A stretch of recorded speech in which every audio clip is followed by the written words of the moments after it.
Hey everyone, and welcome to another video. So today we're taking a look at a product sent out to me by Anker. Anker being the company that I actually own Eufy, and the product that they've actually sent out for me to review is the Eufy Floodlight Cam 2 Pro, as you can see just there. So this being a sort of replacement for anybody that has floodlights either at the front or the back of your house, on the outside of your house basically, and you also want to have cameras as well. What this does is it gives you that functionality where you can still retain a floodlight, and you can also have the functionality of having the 360-degree camera built in as well. So this is a pan and tilt camera built into it. Now for me personally, and people who watch the channel, you'll know that I'm a heavy HomeKit user, Apple HomeKit user, and unfortunately this particular product I don't believe does have any type of HomeKit support. All of the Eufy products that support HomeKit, they have to go through a home base, and this one, obviously, as you can see just there, it says free, no monthly fee. It basically comes with onboard storage, and there may be an option to either upgrade that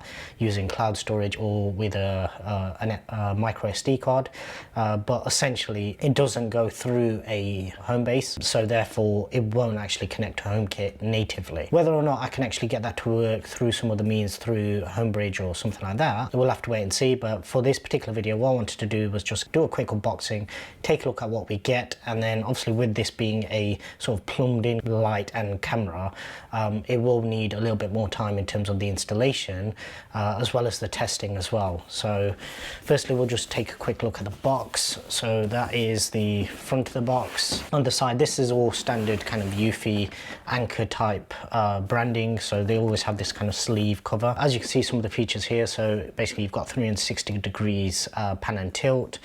You do have subject lock and tracking, so essentially what that means is if you set it up in that way, when it detects a person or whatever you want it to actually track, it'll actually follow them. So rather than having to have multiple cameras, as long as this is mounted in a location where it covers all the area that you want to actually cover, you don't need to worry about which way it's pointed. It'll basically, you can move it within the app, and it'll also track subjects as well. As always, you always have two-way audio with all of the Eufy cameras.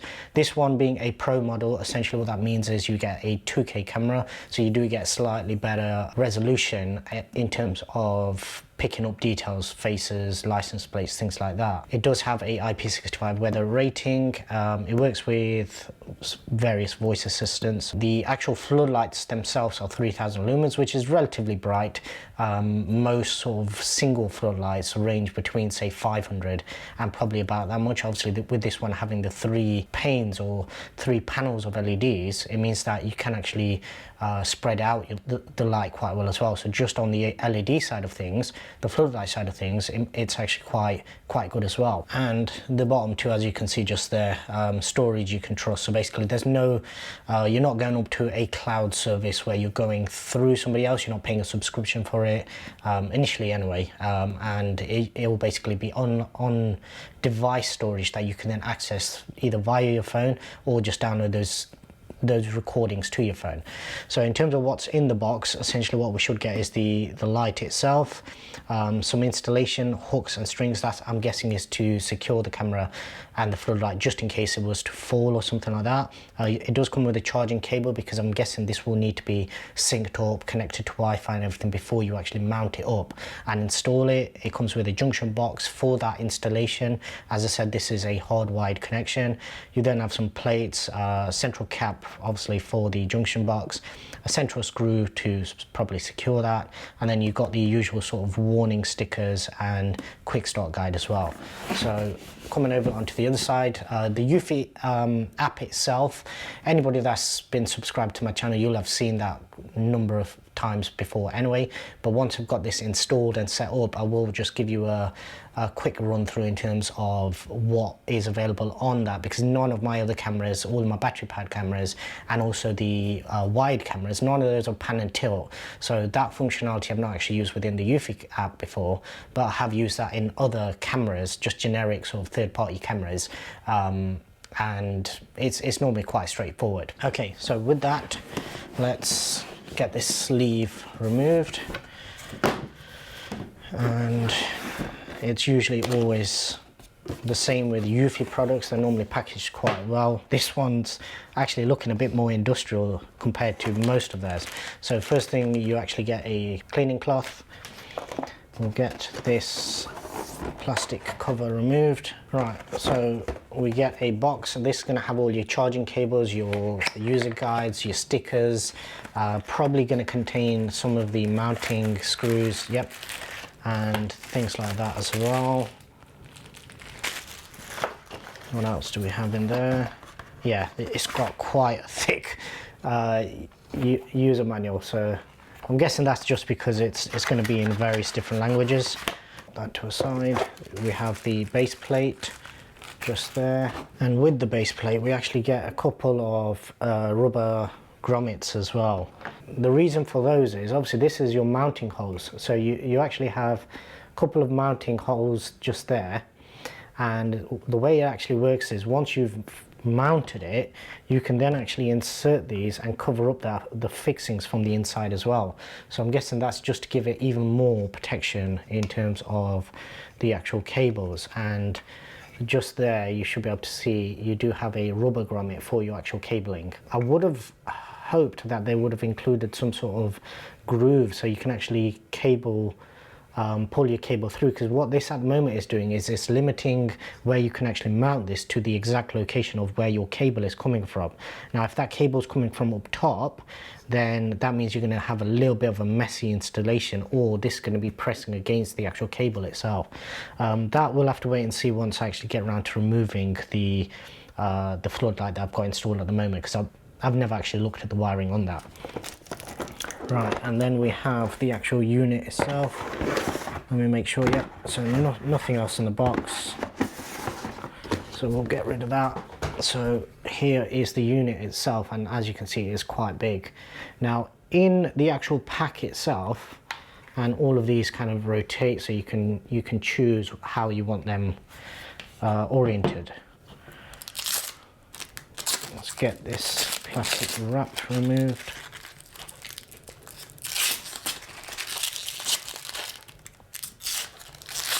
Okay, so you do have a couple of warning labels on the lights themselves as well.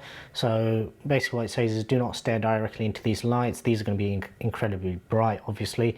Do not place any flammable material close to the light, and do not remove the light cover after the floodlight mounting. So basically just to save it getting scratched, getting damaged or anything, I'm guessing they want you to actually remove this after you've installed the actual lights themselves or the camera itself. In terms of adjustment, as you can see here, so each one of these has this little fixing, so you can actually change the angle of how you've got these. So loosen that and you can pull these around a bit more,